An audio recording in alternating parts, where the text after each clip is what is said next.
If you clicked on this video, that means you want to have a bigger muscle. In the simplest terms, a stronger muscle is a bigger muscle. I'm going to tell you how to get stronger so you can get bigger muscles. These principles work no matter what your age is, what your race is, what your gender, your height, your weight, whether you're losing fat or you're gaining weight. These principles are going to apply to you to get a stronger and a bigger muscle. If you guys are familiar with me, you'll know that I'm pretty strong in a lot of lifts.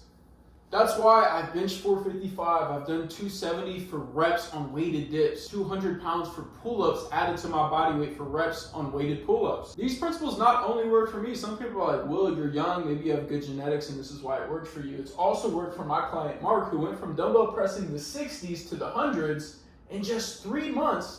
And he's doing this at over 50 years old, and he has enough time for his ministry, he has enough time to spend with his family, and he is absolutely loving training because he's in the gym for under an hour, 3 times a week. And it seems like almost every time he's in the gym, he's hitting a PR. Now you might be thinking, well, I'm losing fat, is this gonna work with me? Well, first off, Mark did this while losing 10 pounds. Marco has been on a cut this whole entire time, and he has more than doubled his strength on every single lift that he's done. He went from not knowing how to lift, not knowing how to lift heavy, not knowing how to lift with good form, to lifting with good form, lifting heavy, packing on muscle and losing body fat, and feeling more confident than he ever has before.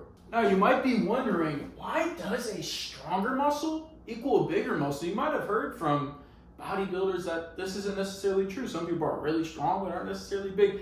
This claim typically comes from people that are on steroids, so the results that are from steroids, they'll equate to their training. There's actually been a study done to where people were growing more muscle on steroids from not training than people that were training consistently, training hard, and the group that was on steroids and not training saw more muscle growth. So that is a very important variable that they don't necessarily account for. Also, anytime you're training, the best way to know that your training is working is that your performance is improving. This is the same exact thing for cardio. This is the same exact thing for sports, for sprinting, for growing muscle, for strength sports, all of these things. If your performance is increasing, your training is working. If your performance is decreasing in the gym, then your training isn't working. And even these bodybuilders that are on steroids will admit that you want to see progressive overload, which basically just means that you are getting stronger. If you're getting weaker, that is a huge red flag with your training, nutrition, sleep, or a combination of all of the above. So what exactly causes muscle growth? It is mechanical tension. So how do you achieve a high level of mechanical tension? To put it in simple terms, the most amount of muscle growth is caused in the last 5 final reps approaching muscular failure. Muscular failure is to where you cannot do another full repetition. So if I did 5 reps on a set of curls, and that 5th rep was the last full repetition that I could do, like I couldn't do another full 6th rep, I reached muscular failure on that 5th rep. So the last 5 reps approaching muscular failure is where most of that muscle growth stimulus is going to come from, and from that is a high level of mechanical tension. And what causes muscle growth is actually, from those last 5 final reps approaching muscular failure, is a signal that is sent to the brain telling the muscle to grow. It's not from these small tears, it's not from blood flow as it was commonly perceived to be in the past. There was just a correlation between these and not an actual causation.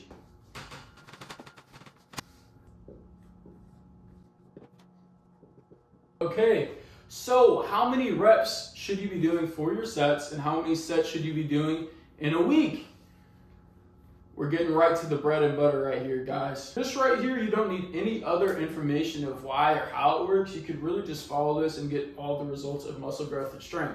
So for reps, you want to do sets of 5 to 8 reps, 0 to 2 reps from muscular failure. The reason why this is it causes less central nervous system fatigue, but it gets all of the muscle growth stimulus. And for your sets, you want to do 1 to 6 sets per muscle group per week. The reason why you want to do 5 to 8 reps is you can see a good growth for muscle stimulus in sets going all the way up to 30 rep sets. But all these additional reps past 5 repetitions are just causing unnecessary fatigue. And the more fatigue you have, they're going to negatively affect your following sets, even if it's not using the same muscle. So when you stick to that 5 to 8 rep range, you're cutting out all of those additional repetitions that are causing fatigue to your nervous system. That's going to negatively affect your following sets in the session, but extra fatigue that you're building up is going to affect your later sessions in the week as well. Now, how many sets should you be doing per week?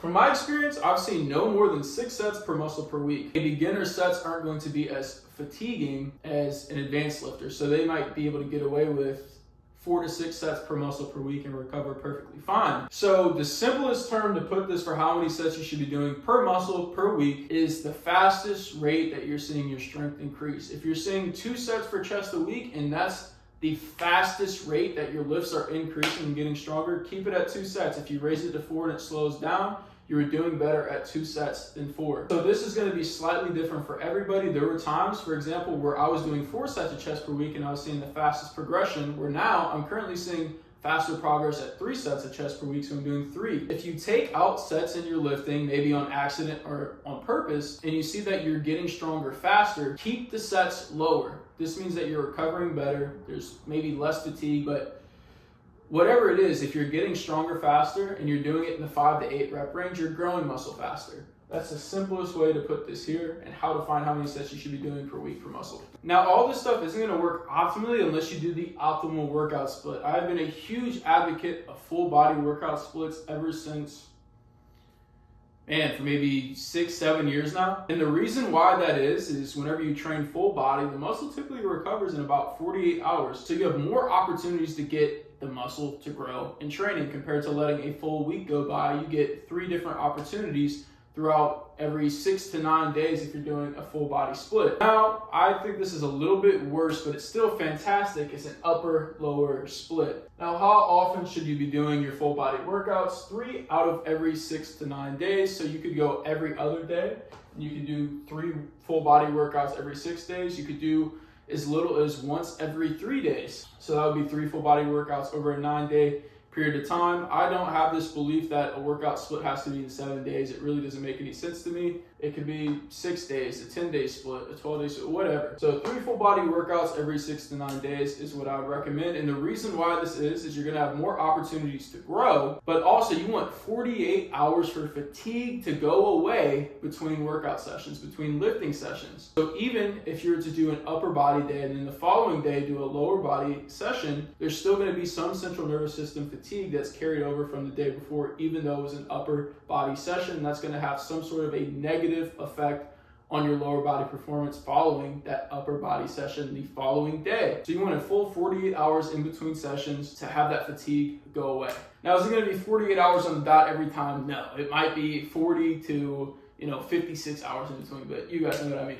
Now, if you were to program an upper-lower split, so people program it like an upper body day, a lower body day, then a rest. Like I said, I want that 48 hours for that fatigue to go away. So the way that I like to program it is an upper body day, a rest day, a lower body day, or a rest day. Sometimes I will have it over a 7-day split if my client has a specific work schedule and there's certain days that they're less busy and there's other days that they are more busy. To where, is it going to be slightly better if I were to do it how I said it the first way? Yes, very, very slightly, maybe 1 to 2% better. But the biggest thing is that you're able to be consistent with the program. So there are some times to where it won't be completely optimal, but it'll be optimal for their lifestyle and will provide them the best results. It's all about picking a program that you're able to sustain and still gets phenomenal results. And whenever you're getting phenomenal results in the gym and you know how to train, you progress every time, that's when you fall in love with training. That's whenever it's not a chore. That's whenever you start to become passionate about it, love training, and actually start looking forward to going to the gym. And whenever you do that and you fall in love with the process, is whenever you build a phenomenal body. If you want results, like I listed for myself and my clients earlier, and you want to transform your life, you want to build a physique that you always wanted and take your life to the next level, book a call with me in the calendar below so we can talk about the next steps and how I can change your life and change your physique.